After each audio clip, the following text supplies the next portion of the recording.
Hey y'all, Loud Little Ducky here. So, yesterday we had some crazy news up in Massachusetts, and that is Trooper Proctor has been dishonorably discharged.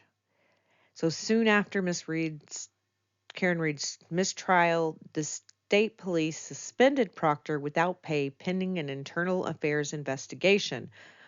Proctor has also faced a series of closed-door trial board hearings regarding his allegations of misconduct.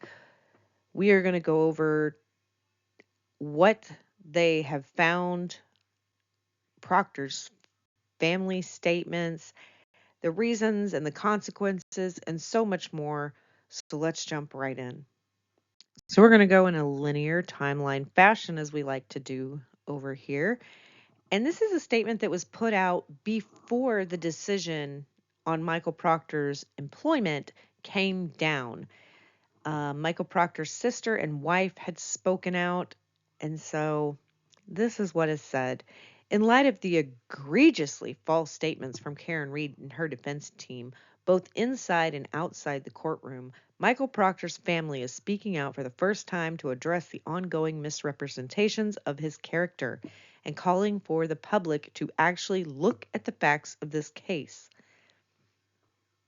That's the problem here is we have looked at the facts of this case. Trust me, you do not want people looking at the facts of this case when it is in regards to Michael Proctor. It says on January 29, 2022, 14 minutes before his on-call shift was due to end, Michael Proctor was assigned to an unattended death case, and his life was forever changed. That's on him. Proctor and the other investigators followed the evidence, and a jury of the defendant's peers indicted Reed, and only Reed, for the murder of Officer John O'Keefe. Well, here's what they're not saying is yes, they indicted Reed, but you can't just say only Reed because there wasn't anybody else that was put up because nobody else was thoroughly investigated. Like, could they have put up somebody else and they could have also been indicted as well? So to just say only Reed, like they had other options that were brought to them. No, they were only brought Reed. So that's disingenuous. But yes, they indicted Reed. And an indictment and an allegations are not convictions. Just because somebody is indicted or there's allegations out there about them doesn't mean that they actually did the thing that they were indicted for or the things that people are alleging they did. That's why we have trial. Despite this, the family says Michael Proctor has been defamed, maligned, and falsely labeled corrupt by the alleged murderer, her family, her defense team, and a mob of her followers. But why are people saying that he is corrupt? And it can't be defaming if what people are saying is true.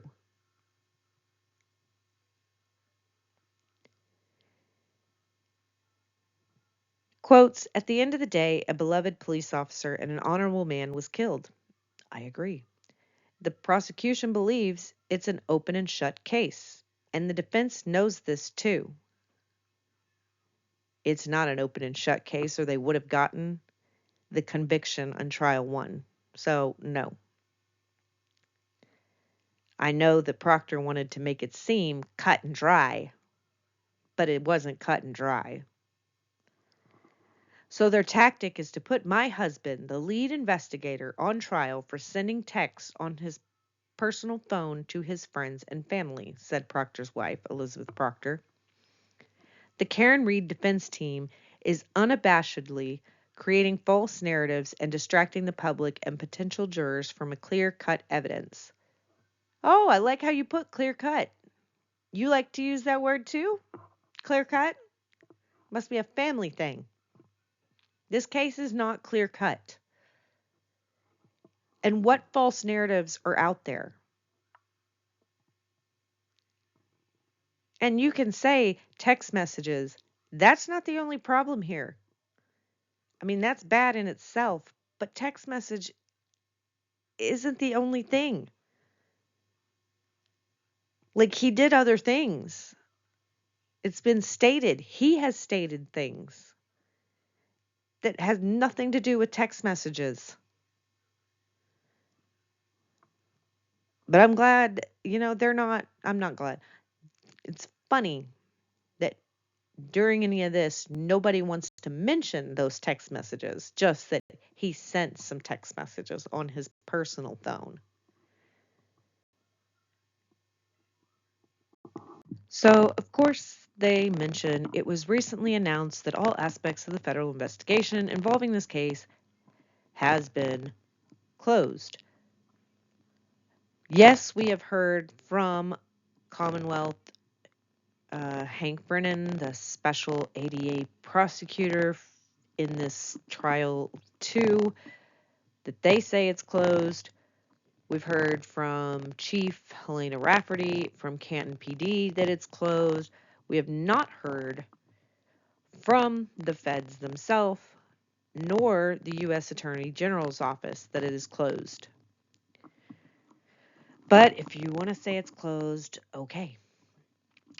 But, because that was announced by people, don't know what else to say about that. But continuing on, Michael Proctor, who has an unblemished police record in his 12 years with the Massachusetts State Police, testified that the texts on his personal phone were unprofessional and regrettable, but certainly didn't affect the integrity of the investigation. Saying she is a whack job, CUNT, see you next Tuesday, and she has a leaky balloon knot, she has no ass, a weird Fall River accent, pin it on the girl. No, he didn't say pin it on the girl. She just called the girl's gonna catch charges. Like, and that the medical examiner is also a whack job. Okay. And then you called Karen Reed's attorneys a bunch of names too. Yannetti, and then we found out later, Alan Jackson. So you may say those things were regrettable and unprofessional, but yet, even after that, and he's been on the stand and testified, he still is making unprofessional and regrettable texts to people. Says Michael and so many others in his line of work see horrible things every day and many times need to vent personally. I agree that people in this line of work see horrible things every day and they need to vent. So do doctors and nurses and paramedics and EMTs. Massage therapists like myself, we have to deal with things. But you know what we can't do? Go speak and tell people confidential information. We cannot use names. We cannot say, hey, look at this person and show pictures of people. Like, you can say there's something happening at work, but you can't be sharing things that are confidential. And you can't just be speaking ill like that when you're a lead investigator. It sucks having to see this stuff. I get it. But you don't behave in this manner. She goes on to say, he saw a fellow officer die a horrible, tragic death. No, he did not see a fellow officer die a horrible, tragic death. He heard about it. And I think he saw him at the hospital. or maybe the medical examination. I don't know if he sat in on the autopsy or not. He did not see this. He was not there. He didn't even go to the scene that entire first day, supposedly. She says, who among us has not said something regrettable in moments of stress, shock, or sadness? And how would you feel if the contents of your personal phone were questionably released? They weren't questionably released. He made his professional cell phone a work phone as soon as he started talking about work things on it. Use your work phone, not your personal phone. And some of these things you probably should have just said over the phone, and then there wouldn't even be any text evidence. No, shouldn't be saying ways to get around these things, but there's some shit that people wouldn't know about if you would have said it in a phone call or in person. But we're glad you put it in text so that the world could see it. Without full context. What full context are we lacking? He admitted he said these things. We got both sides of the conversations of people that were in the conversation. Like, where's the lack of context that you're saying? That was said by his sister, Courtney Proctor, who was okay with she should just unalive herself, and that would make things easier. That's who's so hurt by this, and we should feel so bad for them. But his sister was like, yeah, she should unalive herself. No, ma'am. No. You don't get to come up here and want empathy and sympathy and all that when you're wishing people to be unalived. Get out of here with that shit. Proctor's wife says the family has been tormented for years because of this case, and it's time to focus on the real perpetrator. Well, that's the thing. We don't know who the real perpetrator is due to your husband's investigation. We would love to focus on the real perpetrator, but we don't know who that is.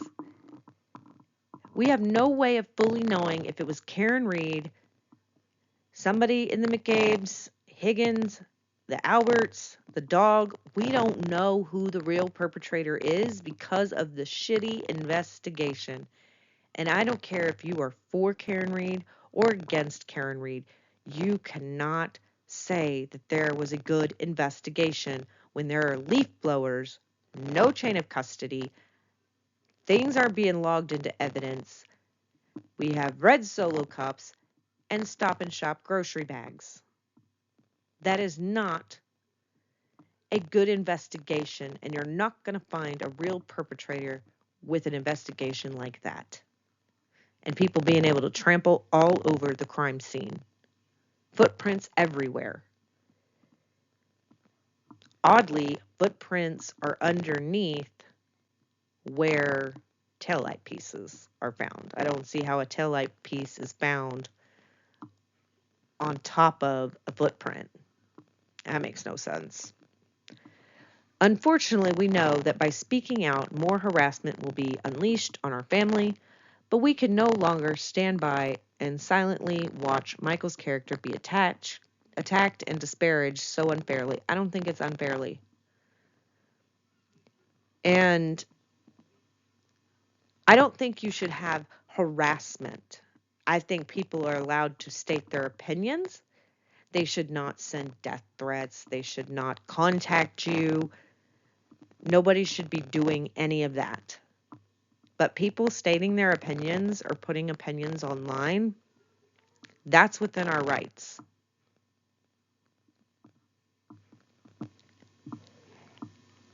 After exhaustive investigations at both the state and federal level and the grand jury, only one person has been charged with the crime. The defendant, Karen Reed, said Elizabeth Proctor. It wasn't an exhaustive investigation. The exhaustive part became because of the lack of investigation. federal level wasn't looking to charge Karen Reed with anything. And the reason that only one person has been charged is because only one person has been brought to the grand jury to be indicted. Who knows if somebody else could have also been indicted? But that wasn't an option given to anybody. There's only one person. Show me where there was some other people that they tried that could have been indicted or they could have brought. Because they bet we could get other indictments if they were brought to them. But nobody ever tried that because it was only focused on her. 16 hours into the investigation, it was made up. Actually, shorter than that. From 5 a.m. to like 2:30 p.m. that day. Not even 12 hours. Michael Proctor made up his mind. And the initial thoughts were not what those conclusions were.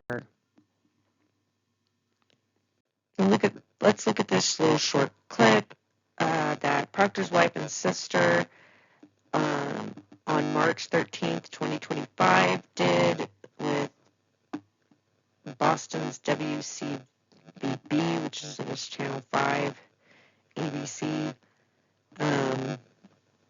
Let's listen to what they had to say, which goes in with their comments that we just read.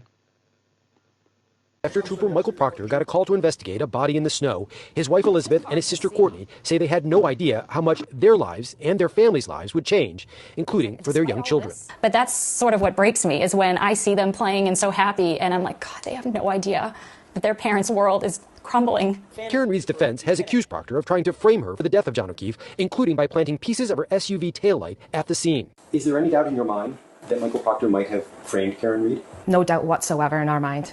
No doubt whatsoever, and the evidence shows that. The investigations show that. During Reed's first trial, Proctor did admit to writing insulting text messages about her, including that he hoped she would kill herself. Because the evidence pointed to this woman killing a fellow Boston police officer. So he was angry. He was upset by that. So I understand the need that he had to vent to friends, whether it was appropriate or not.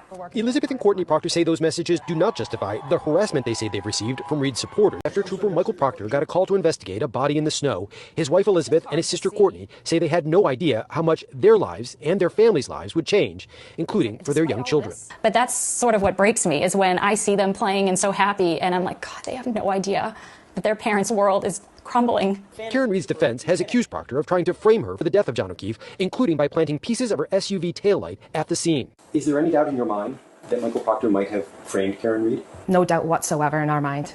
No doubt whatsoever, and the evidence shows that. The investigations show that. During Reed's first trial, Proctor did admit to writing insulting text messages about her, including that he hoped she would kill herself. Because the evidence pointed to this woman killing a fellow Boston. Okay. So nobody needs to be saying stuff about dogs and rocks. I mean, if they're just putting rocks in your yard and they're not throwing rocks through your window and things like that, don't go put on rocks or ducks or anything like that. You're allowed to place those things, but because you're not destroying property by putting a rock on their property. If you were throwing it through their window and destroying property, that would be one thing. But they found with putting rubber duckies out, that wasn't you're allowed to do that. But it's just so crazy that they can sit up here and say this. And then, his wife, who I don't know fully what she's done in the background. I do know that, I believe it was Julie Albert wanted to get Michael Proctor something as a thank you gift. And Proctor was like, no, don't get it for me. You can, if you're going to get anything, get it for my wife. No, sir. No, you're not allowed to accept gifts directly or indirectly. We'll go over that soon. It's just insane. Don't get up here and cry on TV when both of y'all have done things too. Now, if it was just him and y'all weren't involved, then no, y'all shouldn't be harassed. Nobody's family members of anybody in this case should be harassed. They aren't so innocent in some of the things, but there are witnesses whose family have nothing to do with this case in where they are being harassed for no reason. So here is the order that came down from the Massachusetts State Police, dated Wednesday, March 19th, 2025, trial board findings. It says the findings of the trial board held on January 15th, February 10th, and March 13th of 2025 in pursuant of personnel order dated January 6, 2025 have been approved by the colonial superintendent, Trooper Michael Proctor. ID number is hereby found. Charge 1 with specification 1 and 2, guilty, guilty. Charge 2, specification number 3, specification number 1, guilty, guilty. Trooper Proctor on various dates between January 29, 2022, which is the night of John O'Keefe's death, and August 17th, 2022, did fail to conform to the work standards established for the member's rank, title, or position, and or did fail to take appropriate action on the occasion of a crime, disorder, or other condition deserving state police attention. This occurred when Trooper Proctor, while assigned as the lead investigator, even though they're like, oh, I'm just a name on a paper. I'm not actually in charge. Like, we're just a group. Nobody's higher than anybody. In a homicide investigation, sent derogatory, defamatory, and disparaging and or otherwise inappropriate text messages about a suspect in that investigation to other individuals. This action is in direct violation of Article 5.8.2. This is a Class A violation. And it's real interesting that the words used here, derogatory, defamatory, disparaging, those are what they are finding Proctor has done. But when you listen to the statements by Proctor's wife and sister, they are saying that people are defaming and disparaging and saying derogatory things about him.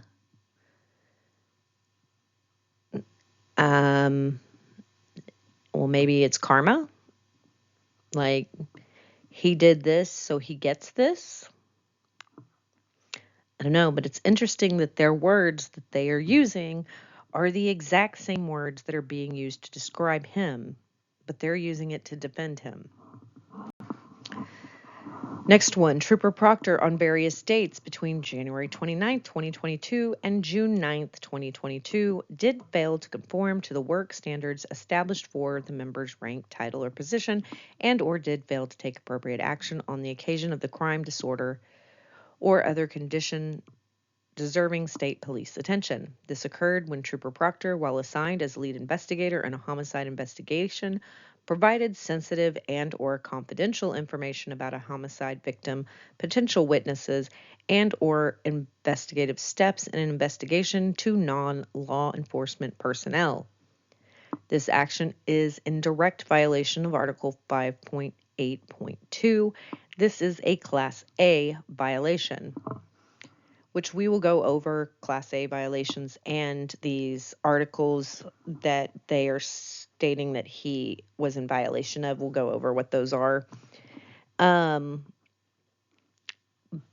as we were talking about earlier, he provided confidential and sensitive information to people that are not supposed to know that information. Like, you cannot provide confidential information to other people. You can't provide it to witnesses in the case, which means you cannot give confidential information to the McCabe's, the Albert, Higgins, any of them. You also cannot give that information to your family. It is not allowed. And if you can't do the job where you can't keep things confidential, you do not need to be doing this.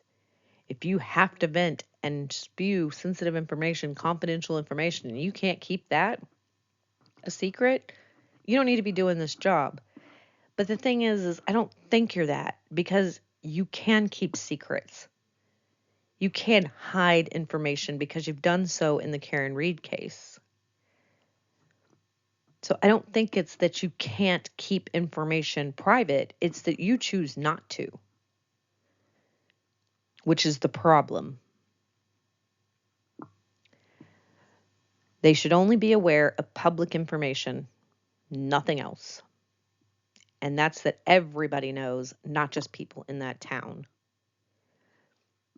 Next one, Trooper Proctor, through his actions on various dates between January 29th, 2022 and August 17th, 2022, did fail to conform to the work standards established for members' rank, title, or position, and or did fail to take appropriate action on the occasion of a crime, disorder, or other condition deserving state police attention.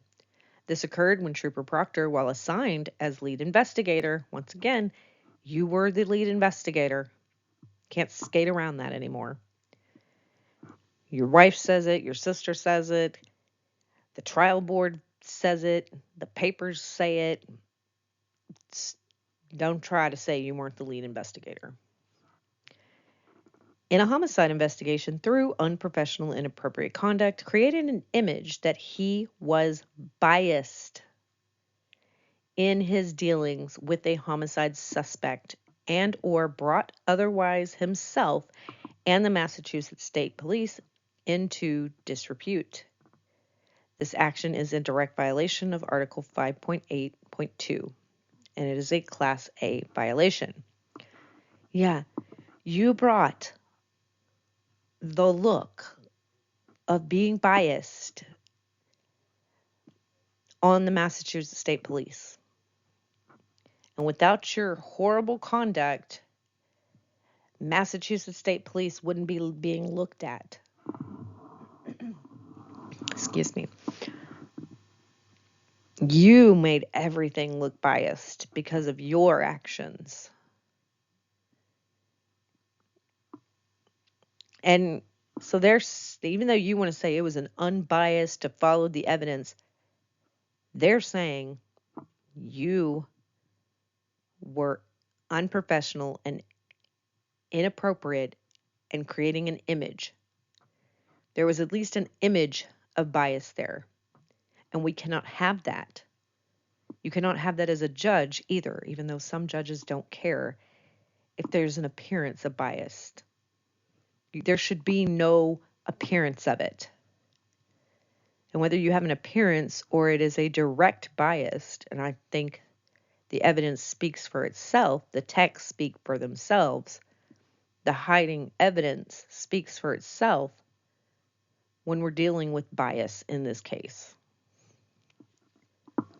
You did not follow the evidence, and you did things based on your bias, is to me what the trial board found.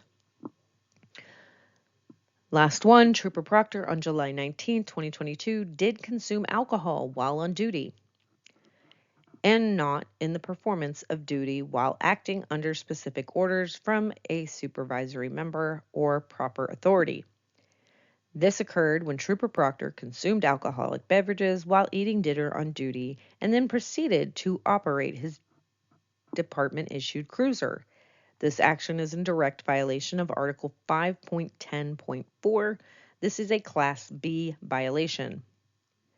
Trooper Michael D. Proctor The ID number as a result of his actions shall A, be terminated and dishonorably discharged. And then it is signed by the Jeffrey D. Noble, the colonial superintendent or colonel or whatever you want to say that word is. So there you have it. Dishonorably discharged based on 4 different actions. I think they're missing an action here that they also could have found. We're going to go over that. But I mean, it's kind of like being dishonorably discharged from the military. You can be discharged. You can be medically discharged. You can be honorably discharged. But dishonorably discharged, not the thing you want. So it says here, in accordance with the MGL and rules and regulations governing the Massachusetts State Police, the below named officer is hereby dishonorably discharged effective Wednesday, March 19th, 2025. Michael Proctor. And then it is signed by Noble again. So that is the order. What's interesting is on that one about the consuming alcohol, if you remember, the person that he drank alcohol with, which I believe was Chris Albert, or it might have been Kevin Albert, one of the Albert brothers, and he works for Canton, and they were like, nah, it's okay. We're not going to fire you for that. Okay. And then, oh, Karen Reed was driving under the influence. Well, so is everybody else in this area of Norfolk. Everybody in charge is drinking on the job and driving. Brian Higgins drove his vehicle after he had been drinking and went and got into state official vehicles. Like, what the hell are we doing? Stop it. Especially in bad weather conditions. It wasn't bad weather conditions when Proctor and them did that, but stop it. Because y'all know that it can cause the death of somebody, but you just don't give a shit. You still will drink and drive. And nobody else is charged with any of that drinking and driving. Nobody else had to do a retrograde extrapolation for their drinking and driving when we know all of them were drinking and driving and there were no Ubers taken that night. Also along with the drinking of Proctor, the Albert brother misplaced his gun and badge due to this amount of drinking that they did, whatever that amount was. And there's a text message. Hey, have you seen my gun and badge? Like, I think I left it in your police car. Seriously? So we're just leaving shit everywhere and it has to go be dropped off? That's real safe for the community. And the fact that these people drinking on the job have guns? No, you shouldn't be using firearms when you're intoxicated. But nothing happened to him. And he's losing guns and things. That was one of those things that maybe you call or have a face-to-face and you talk about it that way. Instead of putting it in writing where people can find it. Because nobody would have known about that if it wouldn't have been in a text. Y'all are out there acting dumb. And I think it's because you think nothing will happen to you. And apparently in Canton PD, nothing will. But Massachusetts State Police did something about it, as they should have. All right, so the violations that they found, first one for 3 of them was 5.8.2, And it says unsatisfactory performance may be demonstrated by lack of knowledge of the application of laws required to be enforced, an unwillingness or inability to perform assigned tasks, the failure to conform to work standards established for the member's rank, title, or position, the failure to take appropriate action on the occasion of a crime, disorder, or other condition deserving the state police attention, or absent without leave. So we heard most of that put into the findings, but that is where he broke that rule of conduct. I will have the whole rule of conduct and everything that Massachusetts State Police is supposed to follow. I will have that link if you want to read it in its entirety. These are just snippets of it. That will be in the description box. The next one was the violation of 5.10.4, and that was members shall not consume alcoholic beverages while on duty, except in the performance of duty and while acting under specific order from a supervisor member or proper authority. Members shall not appear for duty or be on duty while under the influence of alcoholic beverages to any degree whatsoever, or with an odor of alcoholic beverages on their breath. So if you have drank so much the night before and you come to work smelling like alcohol the next day, that is a violation right there. If you're hungover and coming to work and we can still smell it,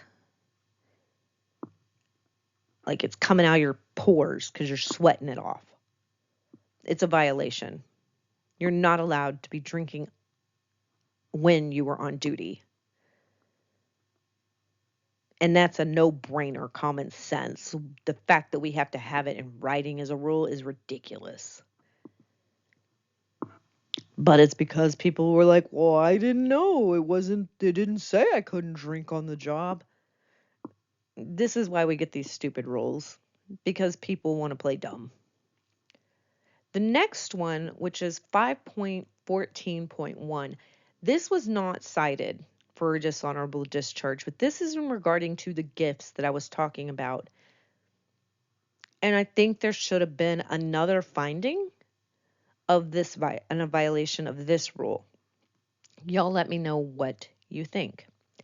So, 5.14.1, members shall not solicit or accept from any person, business, corporation, or other entity or organization any gift, including but not limited to money, property, whether tangible or intangible, food, beverage, loan, promise, service, entertainment, or any other thing or service of value, for the direct or indirect benefit of said member or the Massachusetts State Police, if it may be reasonably inferred that the person, business, or organization, number one, seeks to influence action of an official nature or seeks to affect the performance or non-performance of an official duty, or two, has an interest which may be substantially affected, directly or indirectly, by the performance or non-performance of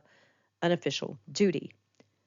So it would have given, and it infers that you want to influence. Thank you so much for doing things for our family and going after Karen Reed and not us.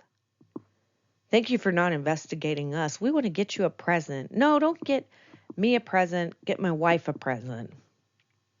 Oh, I didn't ask for it. Well, good. That's the first part. You can't solicit, so you can't ask for it. But you did say, get it for my wife. So you solicited a gift for your wife. But you can't accept it either, which he didn't accept it personally, but he was okay accepting a gift for his wife.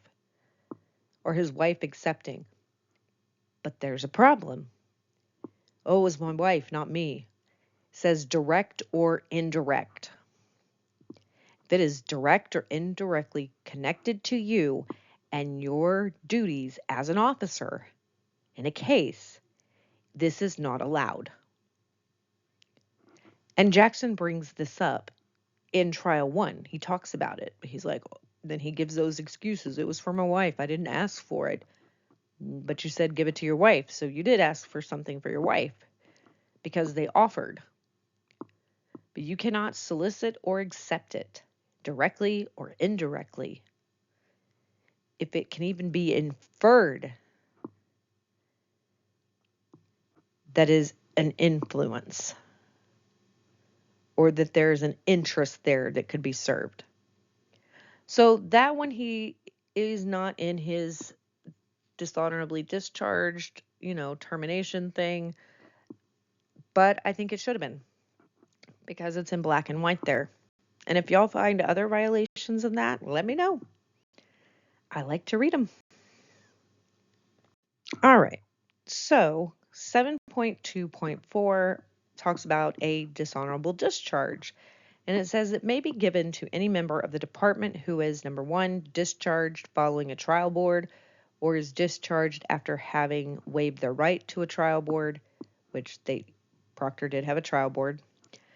2, separated from service while a trial board is pending or before completion of the full and complete discipline imposed following a trial board, which he has been separated from service. He was on suspension with no pay.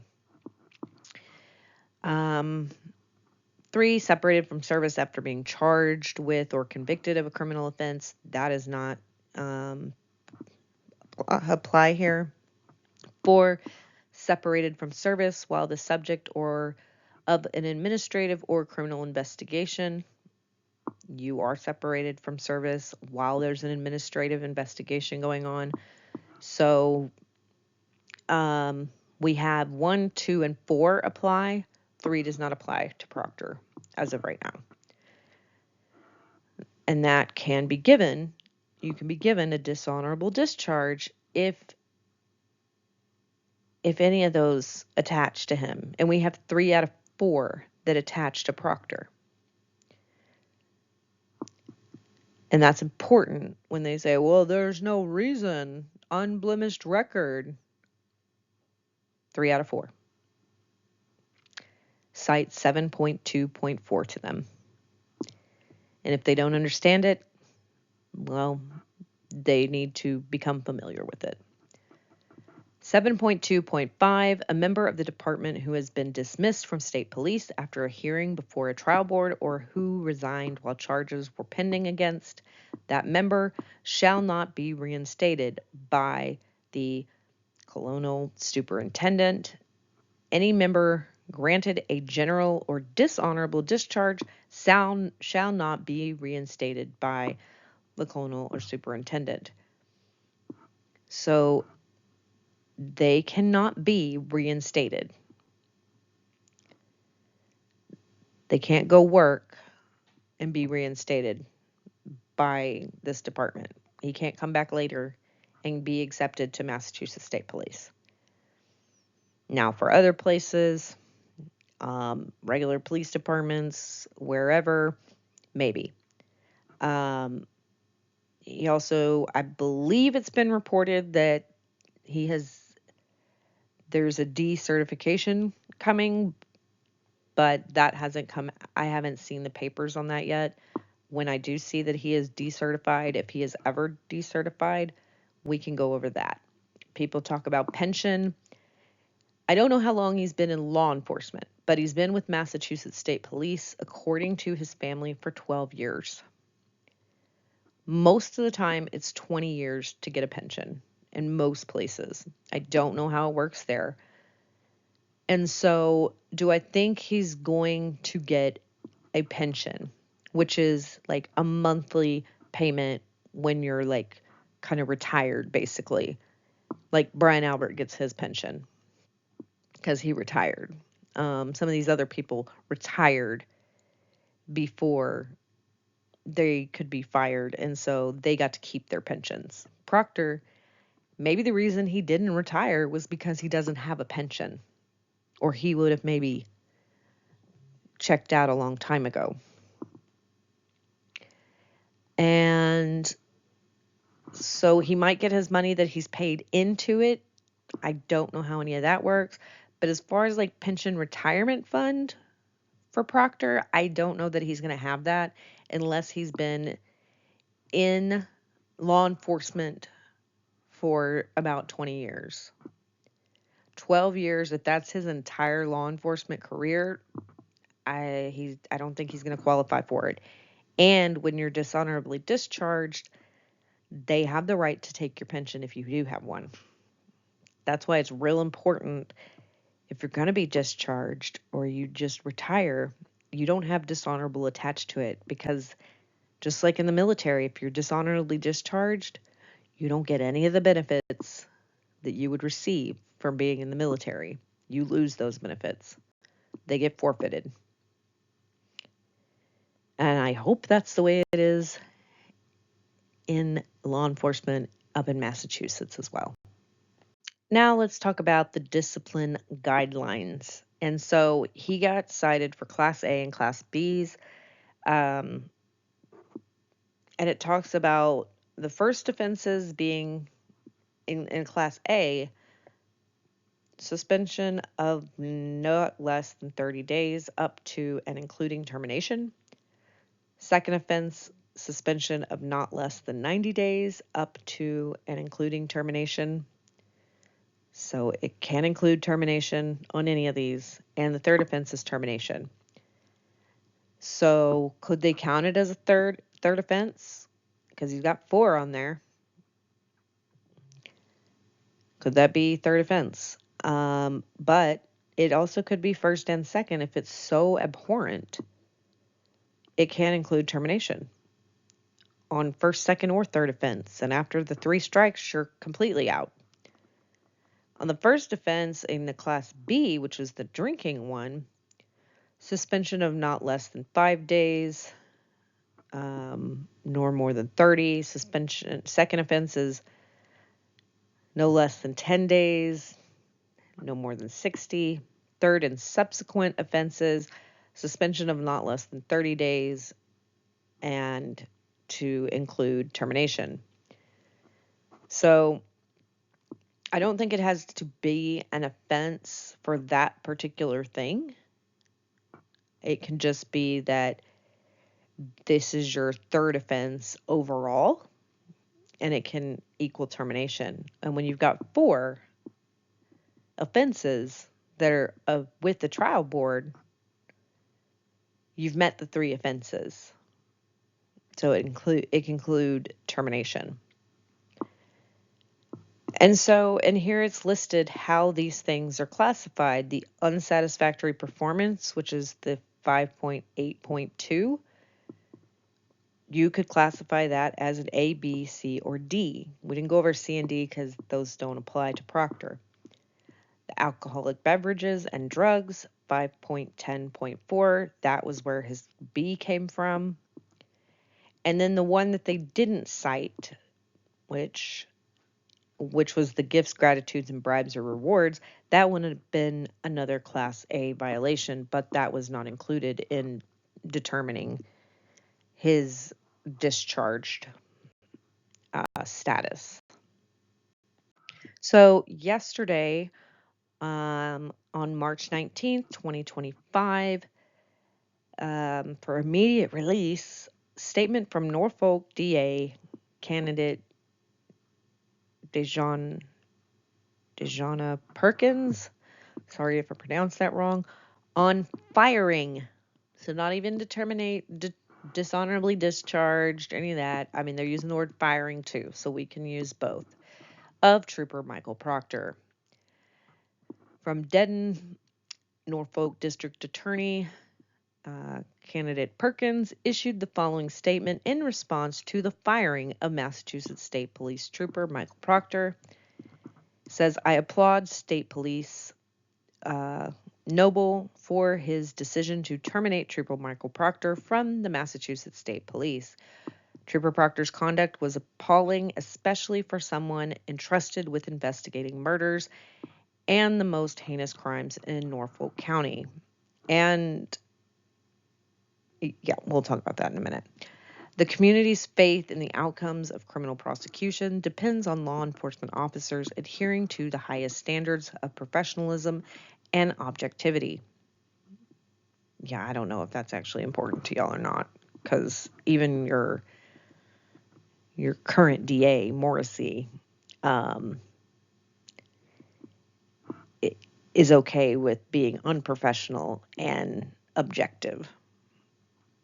And he doesn't find any of this appalling because he stands behind Trooper Proctor.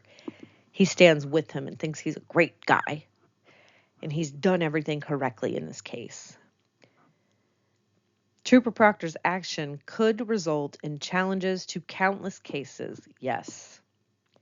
It's already affecting Adam Walsh's case. And then any case that he was ever on needs to be looked into. Says, I am disappointed that DA Morrissey was unwilling to take decisive action to remove him from the district attorney's office detectives unit as soon as he learned about Proctor's behavior, which was likely long before the Karen Reed trial. Yes, it probably was. And that the current sitting DA wanted to keep Proctor. Why? And it took somebody else coming in and doing Morrissey's dirty work because he didn't want to be the one that fired Proctor. Because then all his little minions of the town would be mad at him. Like, the amount of dirt that these people, or the Alberts and the McCabe's, possibly have on Morrissey, that he is so scared to do anything against them, it has got to be something. It's very interesting that he doesn't want to. And it's probably because he's involved in it. He's just as dirty as Proctor is probably what it is. So a candidate for somebody possibly replacing Morrissey. Don't know anything about Perkins, but it seems like she's possibly trying to take Morrissey's seat since she's a candidate, or she's just somebody that would also be a DA in that place. But the part about the cases is, the thing is if you've looked at Adam Walsh's case, based on what I know so far, I think he has done this.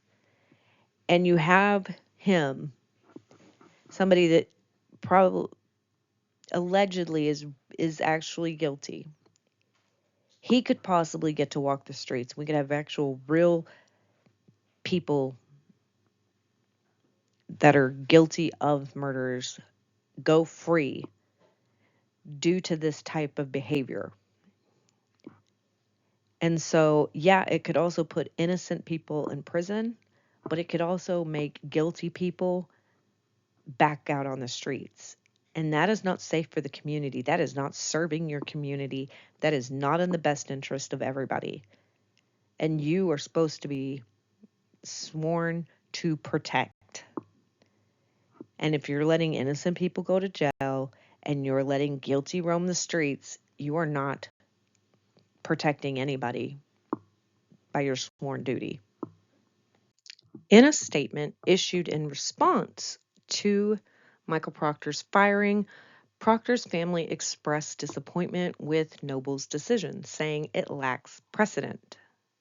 Does it?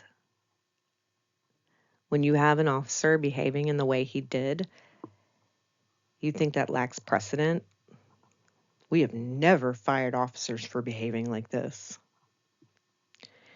And unfairly exploits and scapegoats one of their own. Now, I don't think it unfairly exploits. I think it fairly exploits the misconduct that is happening in Norfolk County, Massachusetts. From Canton to Stoughton to the Massachusetts State Police, the DA's office over in Norfolk County, it fairly exploits it. This needed to be disinfected, and more should be done other than Proctor being fired. And I'm going to agree he is their scapegoat. He's putting it all on them, and that he was the one that was doing everything wrong. Everybody else was doing proper things. Nobody else was disobeying orders and rules and violating rules of conduct. Only Proctor. I do agree that they're using Proctor as a scapegoat. I think he's a valid scapegoat. Like, he did the things. Like, it's not like they just chose to pin something on an innocent man. He is guilty of the things that they found him guilty of in the trial board. But yeah, they're throwing him under the bus. And Proctor should be like, you know what? If I'm going down, all you are going down. And he should bring out everything he has on everybody and just bring it to the light.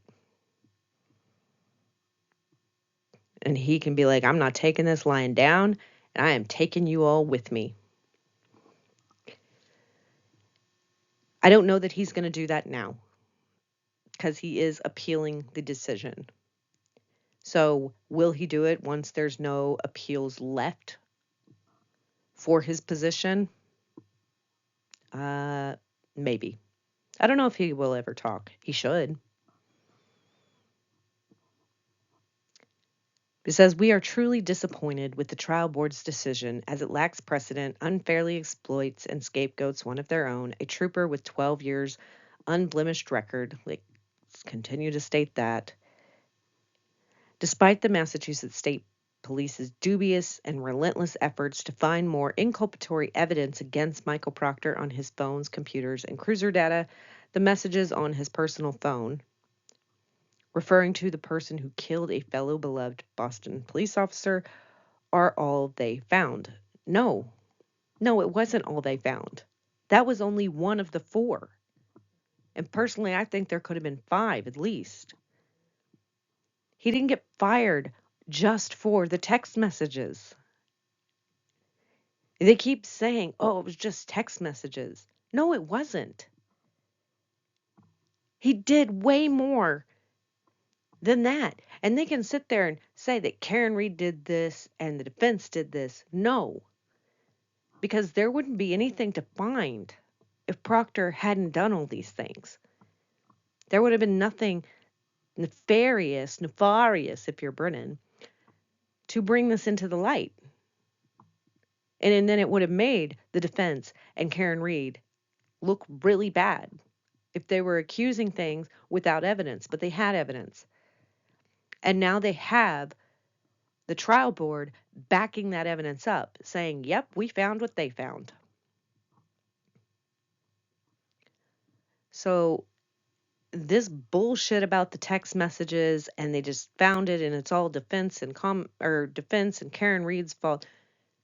No, because if he was doing what he was supposed to do, none of this would have happened. You messed with the wrong person.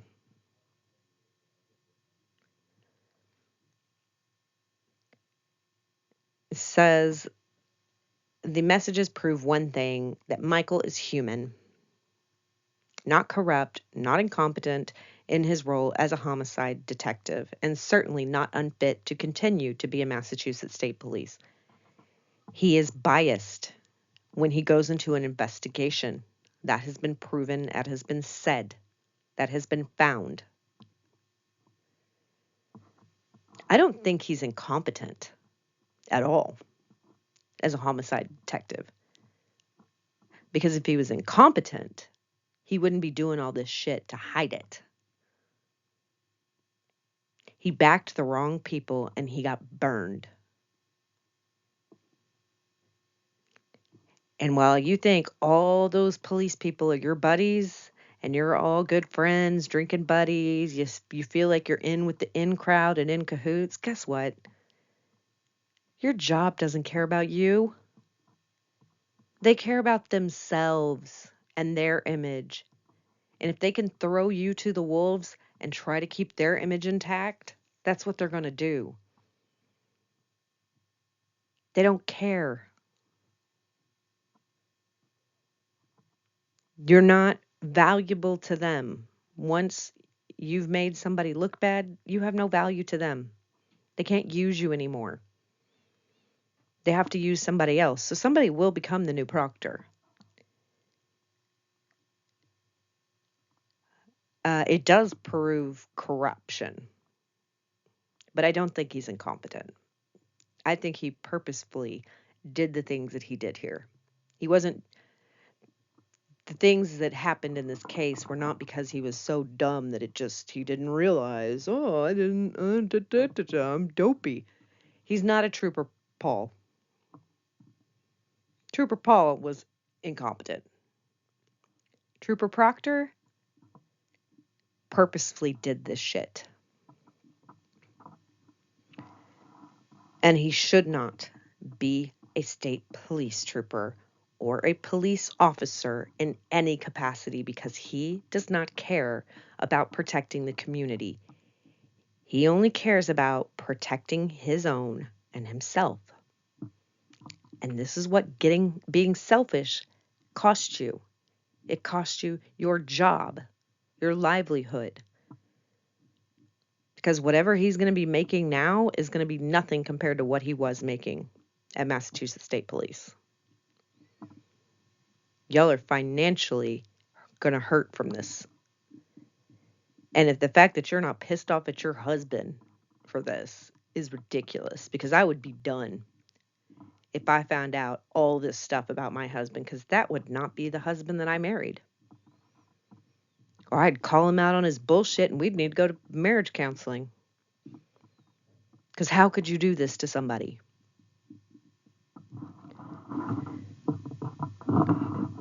No telling what he's telling your guy, like the guys about you.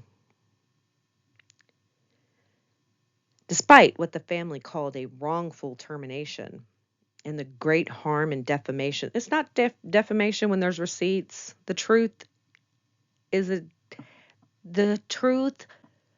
rebuts defamation. It can't be defamation if it's truthful and in facts. The Reed case has inflicted upon him. Proctor still believes justice will be served. Justice for who? Because it's not justice for O'Keefe. He thinks justice is putting Karen Reed in prison. Justice was finding out what really happened to John O'Keefe. And that will never be served here because of this investigation, not only by Proctor, but everybody else that's all up in this in the government. Proctor and his detectives led a meticulous and thorough investigation of integrity. Really? Hiding videos, not producing them? That's integrity? Meticulous. Not making reports, not having evidence logs, nor chain of custody. Not putting things into evidence when they should be, sealing them up, properly collecting them in evidence cups and evidence bags. Using a leaf blower. Not documenting things when you find them. Oh, we just found these pieces. No, we didn't document where we found them or when we found them. Like, we're just going to put on there. You have other people filling out evidence bags that didn't collect the evidence. That's not meticulous. That's not thorough. It doesn't have any integrity. And it's not a wrongful termination. He did every single one of those things that he was accused of and more.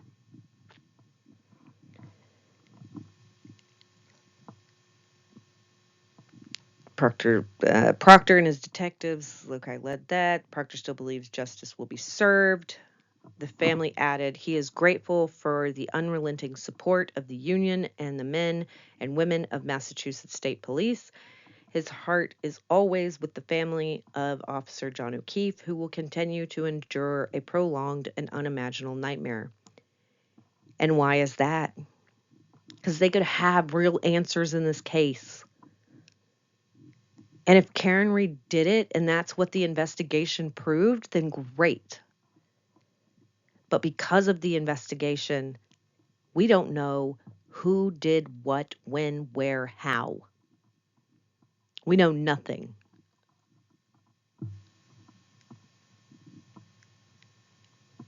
And the reason they are going through this prolonged and unimaginable nightmare is because of your husband, your brother, Michael Proctor, and others. So that was the findings and statements from Michael Proctor's family. This is a statement from Noble, who wrote the dishonorably discharged and findings at the trial board.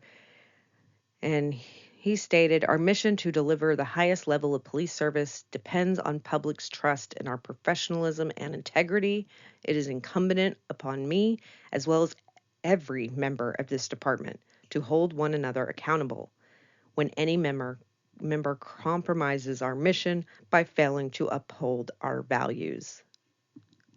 That is what Noble said. That's true. And the public trust has been lost. The public doesn't think you have any professionalism or integrity. And every member of the department at Massachusetts State Police, Canton PD, Norfolk DA's office, you should hold other people accountable. Because you don't want to lose the trust and integrity. You don't want to compromise.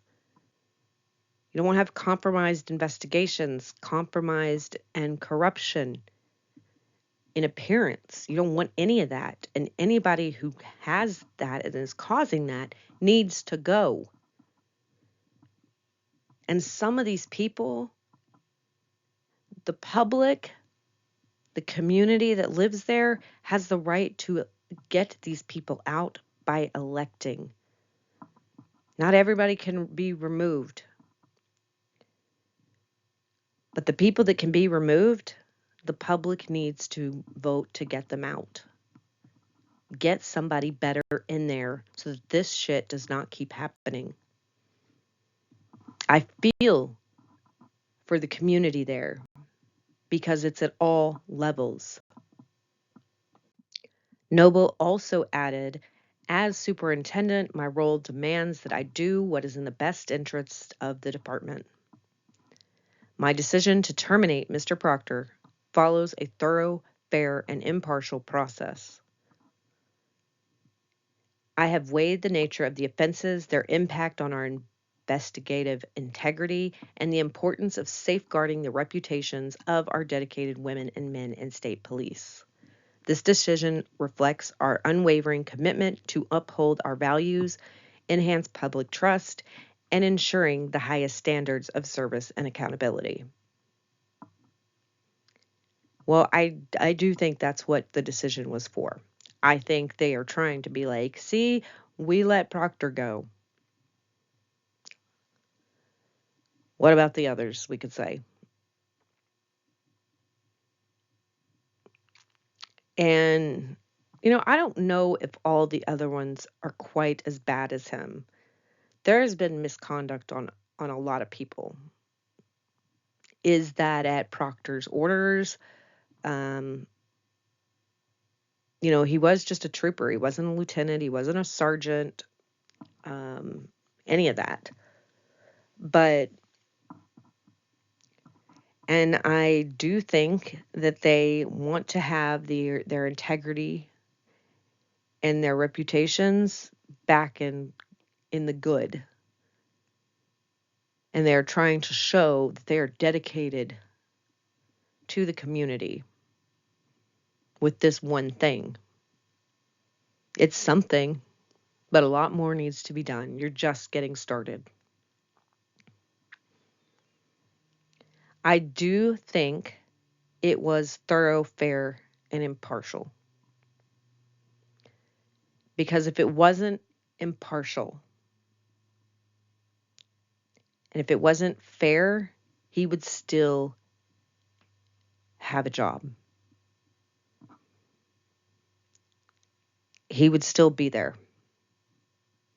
And if they let him back and they go back on all this, they're just going to undo everything they are doing.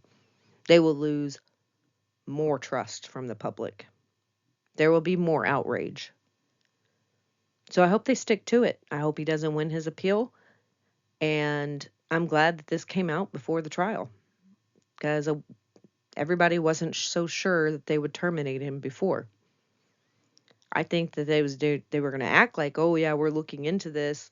And then after the trial, they were going to be like, well, we found that he was okay and he could stay here. That's what all of us were expecting. So it was a nice surprise that somebody finally did something. But it wasn't because of Morrissey, because Morrissey wanted his guy by his side. Morrissey's going to be next. Morrissey is just bad. He needs to go. So that is it about Proctor being dishonorably discharged, fired, terminated, whatever way you want to say it, from Massachusetts State Police. And I think that's the way it should be. Let me know your thoughts and opinions down below. The references that we made in this video, articles where these statements came from, where the video is from, the Massachusetts rules for state police, all of that will be in the description box below. But we're going to end with our quote of the day by Theodore Roosevelt. No man who is corrupt, no man who condones corruption in others can possibly do his duty by the community. And that is very fitting because you are not serving your community if you are corrupt or you condone the corruption. And if you do either one of those, you are not serving the community. You're doing a disservice to everybody. You're doing a disservice to people that wear a badge. This is why, part of the reason why people don't trust cops. They don't trust the government because you have this corruption. And we're in 2025 now. This should not be happening. We should not allow for this to happen. Get them out. Hit that like button, subscribe, turn those notifications on, and share this. And I will see you next time. Bye.